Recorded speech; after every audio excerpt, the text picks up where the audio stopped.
Question है, question में दिया हुआ है in the arrangement shown in the figure mass of the block B and A is mass B है, इसका मास कितना है 2m एंड ए का मास कितना है m रेस्पेक्टिवली।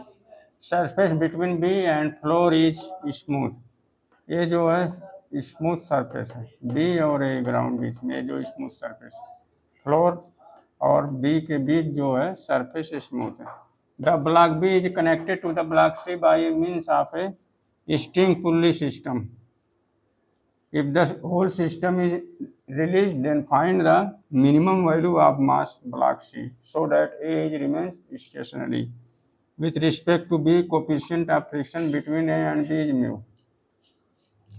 ये पूरा सिस्टम ऐसे रिलीज हो रहा है, मान लीजिए ए से नीचे जा रहा है, पूरा ए से नीचे जा रहा है, इसका मास हम कंसीडर कर लिए, सी का मास जो है कंसीडर कर लिए m, इसका मास हम m कंसीडर कर लिए। ये पूरा ए भी ए से जाएगा, पूरा ए भी ए से जा रहा है, ए भी ए से जा रहा है, यानी ये सब ए से ही जा रहे हैं, तो इसको पूरा सिस्टम कंसीडर कर सकते हैं, इस पूरे को सिस्टम कंसीडर कर सकते हैं। तो वहाँ से हम एक्सेलरेशन फाइंड कर लेंगे। यहाँ का फ्रिक्शन कोएफिशिएंट दिया हुआ है म्यू। या फिर एक बार क्वेश्चन को देखा जाए, in the arrangement shown in the figure mass of the block B, mass of the block B and A is 2m and m, इसका मास 2m है, इसका मास m है, इसका मास 2m है,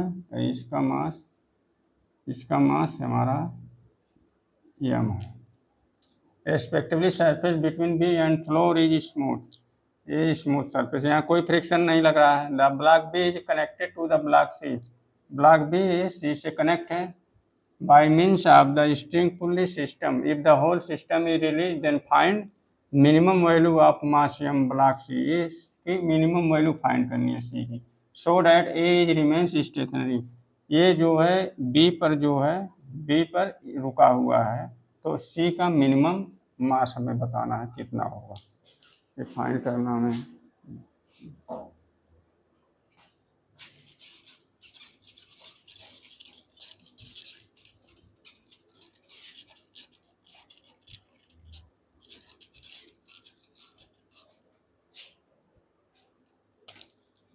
फिर से इसको यहाँ कंसीडर बना लिया जा फिगर।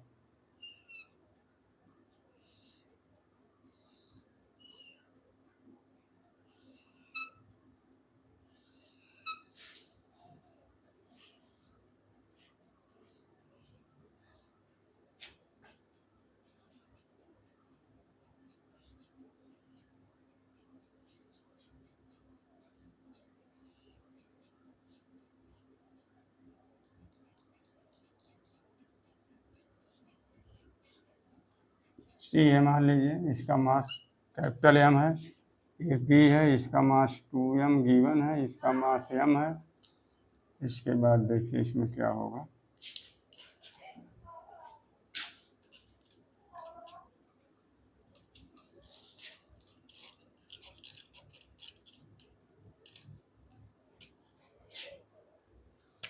इसका एक्सेलरेशन हमने नीचे की ओर मान लिए A है,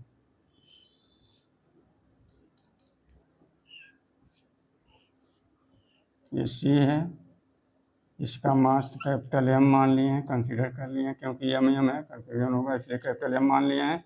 इसका एक्सेलरेशन ये है डाउनवर्ड, ये है राइटवर्ड ए से, ये पूरा ए से चल रहा है, ये भी ए से पूरा चल रहा है, ये भी ए से चल रहा है, तो इसको पूरा सिस्टम हम कंसीडर कर सकते हैं। ये ऐसे ले लें, इसको ऐसे उठाएं, ऐसे पूरा ये जो है ये पूरा हमारा सिस्टम हो जाएगा, ये पूरा सिस्टम हो जाएगा।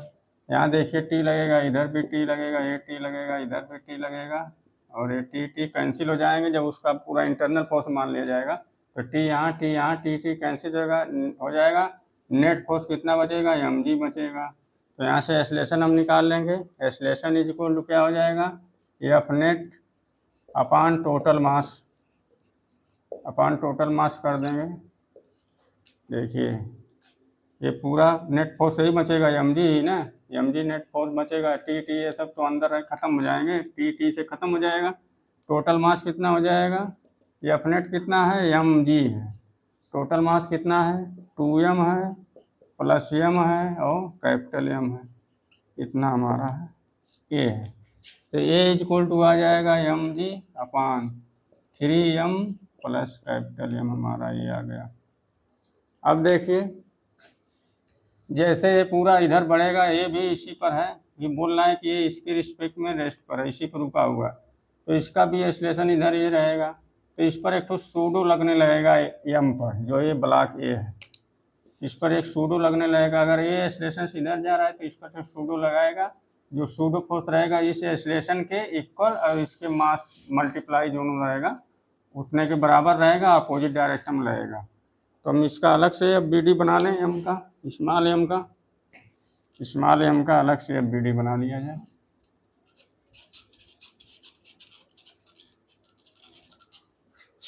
देखिए जैसे मान लीजिए स्मॉल m हमारा यही है, ये ब्लॉक है जिसका मास स्मॉल m है, यहाँ फ्रिक्शन कोफिशिएंट म्यू है। इस पर देखिए सूडो ऐसे लगेगा m इंटू a, इसका एक्सलेशन और इसका मास। एक्सलेशन किसका, जिस पर वो रखा है, जो फ्रेम है, जिस फ्रेम पे वो चल रहा है, फ्रेम पर जिस पर वो रखा गया, वो मान लीजिए एक्सलेशन से जा रहा है, उस फ्रेम का एक्सलेशन और कौन सा ब्लॉक रखा गया उसके मास का, दोनों को मल्टीप्लाई करेंगे तो सूडो फोर्स आ जाएगा, ये n के बराबर आएगा। यही तो n इसको प्रोवाइड करेगा, यही इसको प्रेस करेगा, ऐसे प्रेस करेगा तो यही इसका n आएगा, तो यही n इसका आएगा। तो F मैक्स कितना हो जाएगा, F max is equal to mu into n हो जाएगा, म्यू इंटू n हो गया। ये नीचे डाउनवर्ड भी लगेगा mg। अभी बोला गया कि वो उस पर स्टेशनरी रहे, तो स्टेशनरी कब रह सकता है, जब mg का फोर्स इसके मैक्सिमम फ्रिक्शन के बराबर हो जाएंगे, तब वो जो है स्टेशनरी रहेगा, तभी B पर रुका रहेगा ना। ये कब रुका रहेगा, जब mg नीचे लगे या उसी के इक्वल फ्रिक्शन लग जाए, तो फ्रिक्शन कितना हो जाएगा, म्यू n, यानी म्यू ma। अब यहाँ से इसको आगे किया जाए,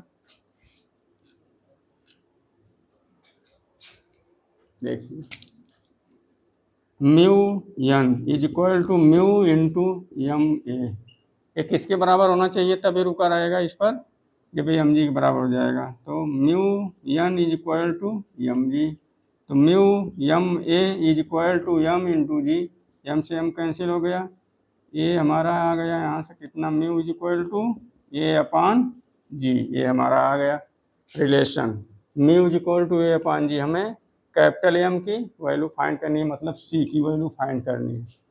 अब इसके बाद यहाँ से आगे बढ़ा जाए,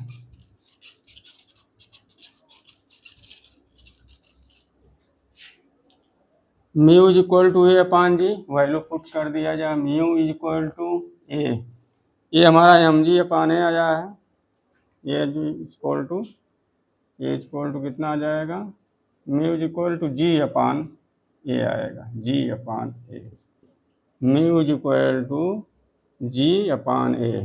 तो म्यू इज इक्वल टू यहाँ g, a की वैल्यू पुट किया जाए mg अपान 3m प्लस कैपिटल M, ये ऊपर चला जाएगा, mu is equal to 3m plus capital M into g, नीचे हो जाएगा कैपिटल mg, यहाँ से ये जी कैंसिल हो जाएगा, आ जाएगा mu capital M 3m plus m, इधर m आ जाएगा, mu m minus capital M equal to 3m, इतना आ गया है।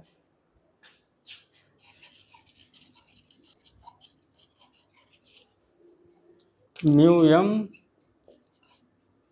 Minus capital M is equal to 3m, तो m यहाँ से कॉमन ले लिया जाए, यहाँ से म्यू माइनस 1 बन जाएगा, यहाँ 3m बन जाएगा, m हमें फाइंड करना है, तो 3 स्मॉल m अपान म्यू माइनस 1, ये हमारा आ जाएगा। कैपिटल M की वैल्यू कितनी आ जाएगी, 3m upon mu minus 1, correct option is C is correct option.